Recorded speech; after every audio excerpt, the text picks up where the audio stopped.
श्री शिवाय नमस्तभ्यम। श्रावण मास महत्तम अध्याय 5। हरे कृष्ण, राधे राधे। श्रावण मास महत्तम के अध्याय 4 में भगवान शिव ने ब्रह्मपुत्र सनत कुमार को धारण पारण व्रत, मासोपवास व्रत और रुद्र व्रतिका व्रत आदि की विधि के साथ वैश्य सुगंधा की कथा सुनाई थी।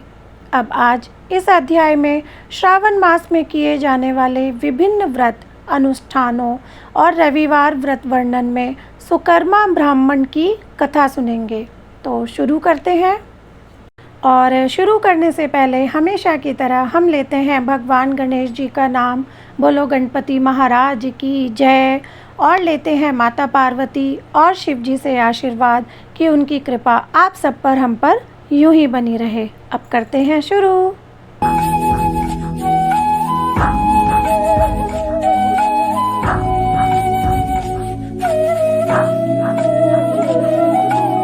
भगवान शंकर बोले, हे विप्र, कोटिलिंग का महात्म्य तथा पुण्य का वर्णन नहीं किया जा सकता।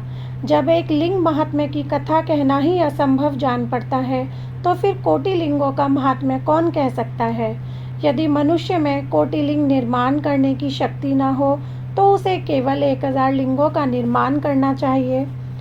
इसमें भी समर्थ न हो तो 100 लिंग या फिर इस मास में केवल 1 लिंग बनाना चाहिए।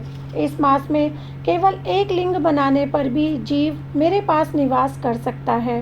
कामदेव के शत्रु भगवान शंकर का 16 उपचार से षडक्षर ओम नमः शिवाय मंत्र सहित अर्चन करना चाहिए। ग्रह यज्ञ करके उद्यापन करना चाहिए। हवन तथा ब्राह्मण को भोजन करवाना चाहिए। इस प्रकार व्रत करने से असमय में मृत्यु नहीं होती। इस मास का व्रत बंध्यत्व का हरण करके संपूर्ण आपत्तियों को दूर करता है। रोग, शोक, संताप मिटाता है। ऐश्वर्य में वृद्धि करता है। जो कोई श्रावण मास में पंचामृत से अभिषेक करता है वह इस शरीर को त्यागने के पश्चात कैलाश में मेरे नज़दीक आकर 1 कल्प तक निवास कर सकता है। वह प्राणी पंचामृत पीने वाला, गौ तथा धन आदि से युक्त अत्यंत मधुर भाषी त्रिपुरा सुरहंता भगवान श्री सदाशिव का प्यारा होता है। जो श्रावण मास में हविष्यान्न भोजन करता है वह चावल आदि संपूर्ण धान्यों की अक्षय निधि से युक्त होता है। जो व्यक्ति इस मास में पत्तल पर भोजन करता है उसको भोजन के लिए सोने के पात्रों की प्राप्ति होती है तथा शाक त्यागने मात्र से शोक का हरण होता है। और इस महीने में जो भूमि पर शयन करता है वह कैलाश में निवास करता है। जो इस महीने में 1 दिन भी ब्रह्म मुहूर्त में स्नान करता है उसे पूरे महीने तक नहाने का फल मिलता है। इस मास में जो प्राणी जितेंद्रिय होता है उसे इंद्रिय जन्य बल की प्राप्ति होती है।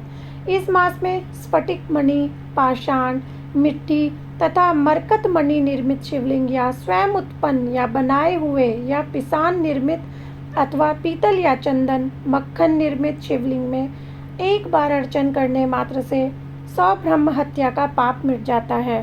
सूर्य ग्रहण, चंद्र ग्रहण या अन्य किसी सिद्ध क्षेत्र में लक्ष्य जप करने से जो सिद्धि कही गई है वह श्रावण मास में केवल 1 बार जप करने से मिल सकती है।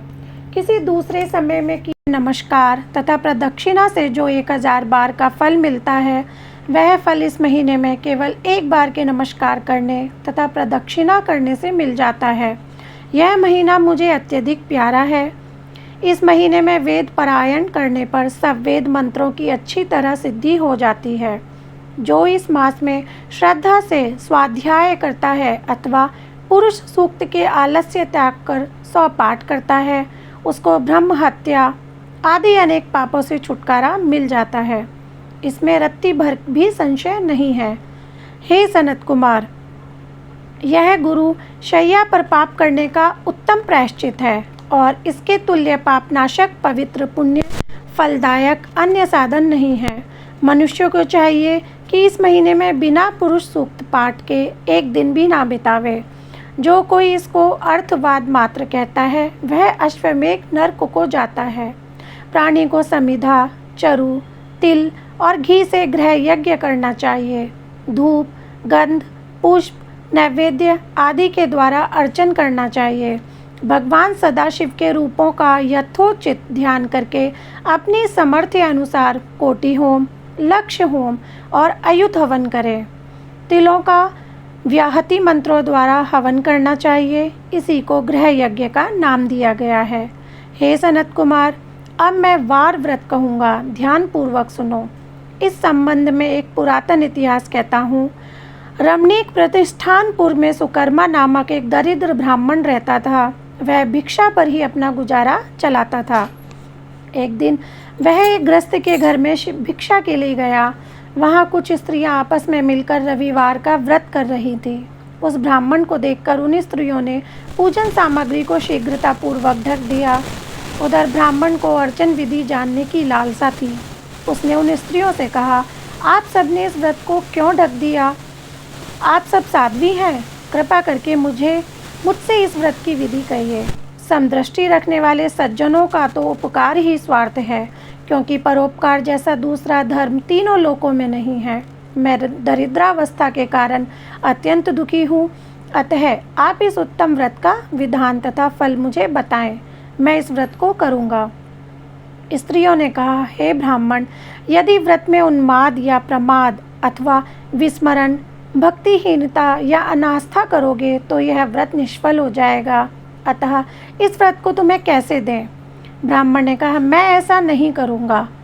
उसकी ऐसी बात सुनकर उन स्त्रियों में से एक प्रौढ़ स्त्री ने उस ब्राह्मण को उस व्रत की विधि बतलाई। उसने कहा, श्रावण मास में शुक्ल पक्ष के पहले रविवार को मौन होकर उठना चाहिए। शीतल जल से स्नान करके नित्य कर्म कर पान के पत्ते पर 12 परिधि वाला मंडल लिखना चाहिए। उसे लाल चंदन से सूर्य नारायण के तुल्य गोलाकार लिखना चाहिए। उस मंडल में संज्ञा नाम वाली स्त्री सहित सूर्य का लाल चंदन द्वारा पूजन करना चाहिए।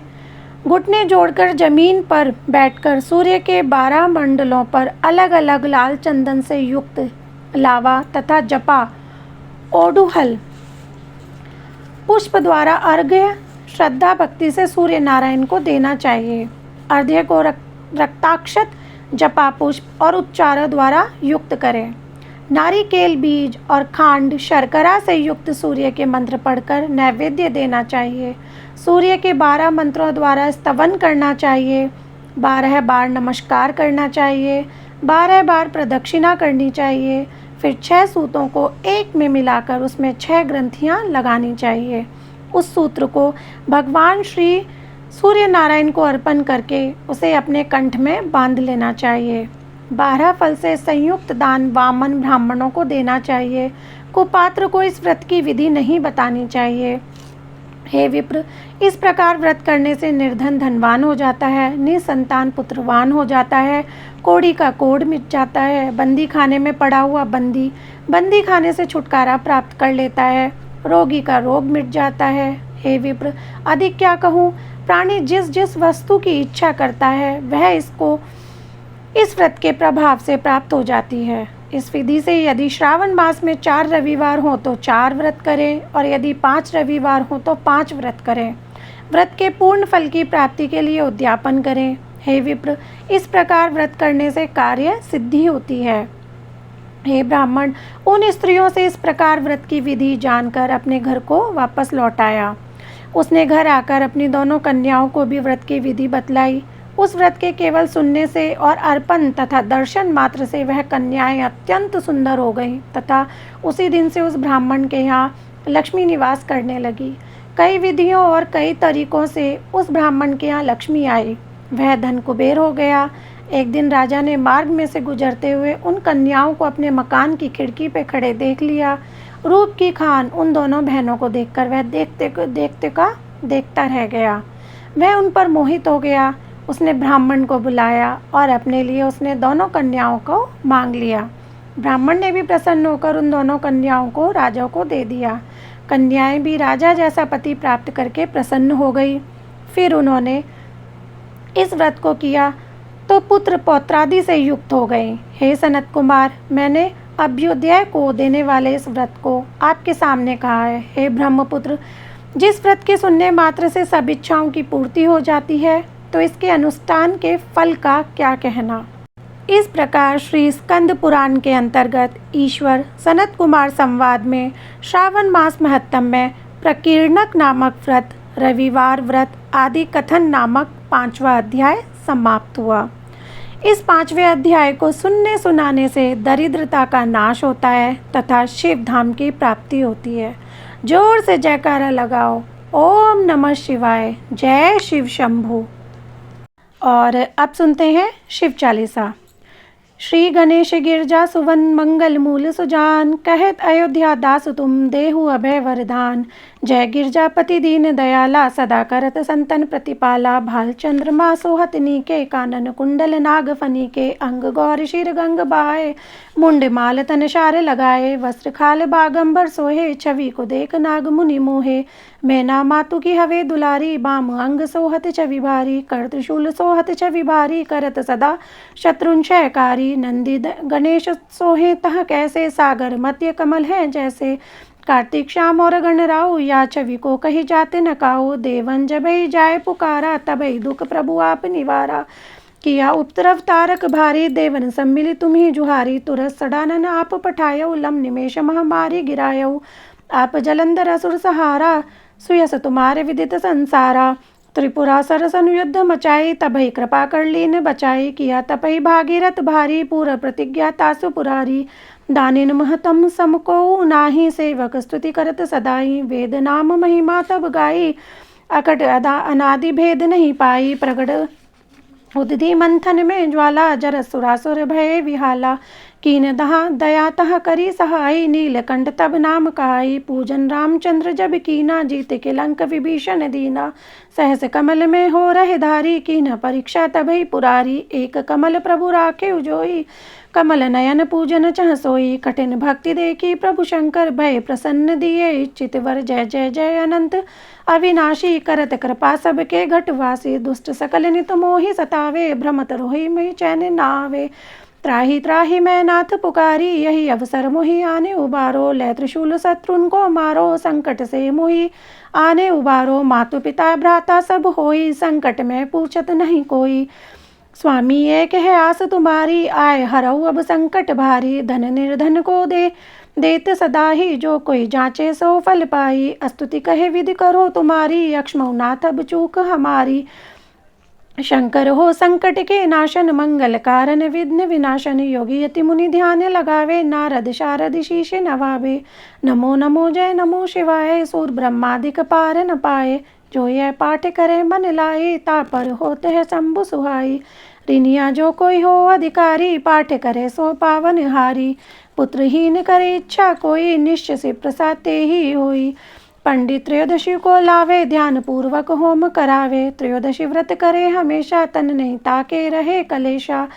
धूप दीप नैवेद्य चढ़ावे, शंकर सन्मुख पाप सुनावे। जन्म जन्म के पाप नसावे, अंतवास शिवपुर में पावे। कहत अयोध्या आस तुम्हारी, जाने सकल दुख हरऊ हमारी। नित नेम कर प्रातः ही, पाठ करो 40। तुम मेरी मनोकामना पूर्ण करो जगदीश। मगसर छठ हेमंत ऋतु, संवत 64 जान। स्तुति 40 शिव ही, पूर्ण कीन कल्याण। बोलो भोले बाबा की जय। तो फ्रेंड्स, यहाँ समाप्त होता है श्रावण मास महत्तम का अध्याय 5 और शिव चालीसा भी पूरी हुई। और अब मैं मिलूँगी आपसे कल एक नए अध्याय के साथ। जाने से पहले हमेशा की तरह एक विनती कि अगर आपको मेरी वीडियो अच्छी लगी है तो लाइक करना। मेरे चैनल पर आप पहली बार आए हैं और पहली बार वीडियो देख रहे हैं तो प्लीज़ मेरे चैनल को सब्सक्राइब ज़रूर से करना और अपने फ्रेंड्स एंड फैमिली के साथ शेयर ज़रूर करना। तो अब हम मिलते हैं कल एक नए अध्याय के साथ। तब तक के लिए हरे कृष्ण, राधे राधे।